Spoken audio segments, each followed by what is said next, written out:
Hello, so today I want to share what I have learned from living smaller. So, minimalism is not about space, it's a mindset and a simplifying of life. It is to create time and space for the things that matter the most to us. And it's also about finding a certain focus. For me, in my personal situation, a smaller home did not make things simpler like I thought it would.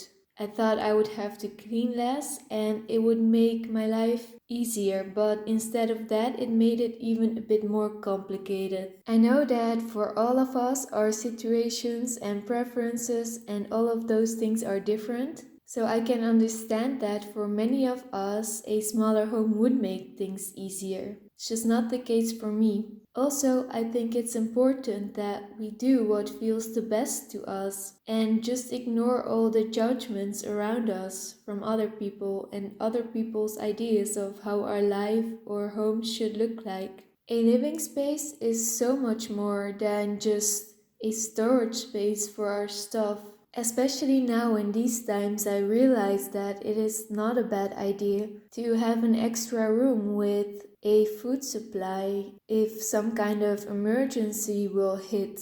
I think the world has gone mad and we just don't know what will happen in the upcoming months and years and I think having a room with a food storage is not a bad idea at all. Also, I realized that I did love to have an extra separate room to be creative, like an art studio, or a room that I could use to do yoga or meditate to be more active. And I've learned that we don't have to feel guilty for living bigger, even if we are alone, that we are deserving of space and having a life that we love.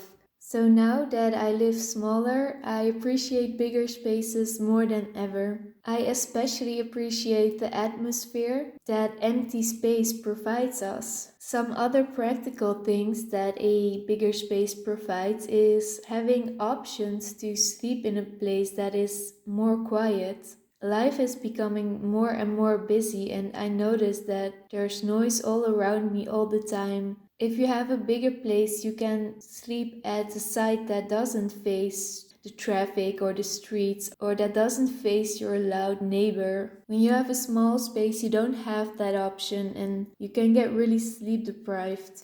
Another thing I've learned is that with pets, you also need more space. They are like children and they need quite a lot of space. I find it very stressful to live on the same floor as Olivia because she really likes to chew on fabrics, and previously I would put all my linen and clothes on the second floor and she would never be there. But now she just sneaks into my room and she can bite holes in everything. So if you have pets, also space is very important. What I've noticed is that there's not that much difference, in cleaning up because I use the space more intensive now, the smaller space. I still have to clean as much as I used to previously. So the most important thing is that we feel happy and that we feel home at our homes, and that minimalism is not about deprivation or not allowing ourselves things we love in any way, and this might be different for all of us.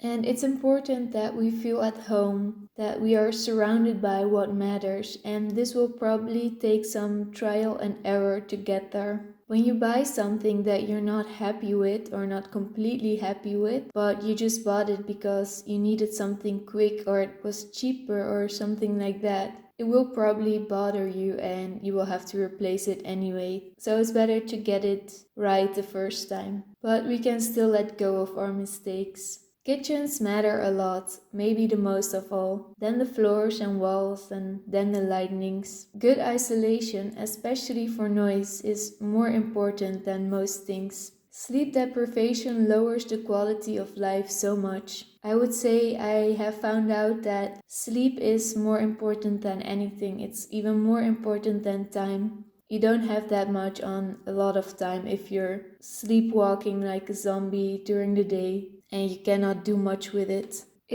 With homes, it's always a battle between time and money. You'll need both, lots and lots of both of them. But in real life, it's often only possible to have more of one than the other.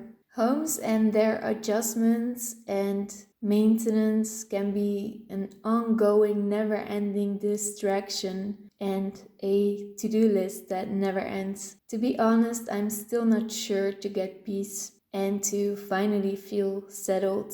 It's a journey, and I will share what I've learned or what did not work, what the mistakes were that I made, and some of the things that did work. And I'm also very curious to hear all of your experiences and if you feel the same way or if you have a very different experience. Thank you so much for watching. I appreciate you all so much.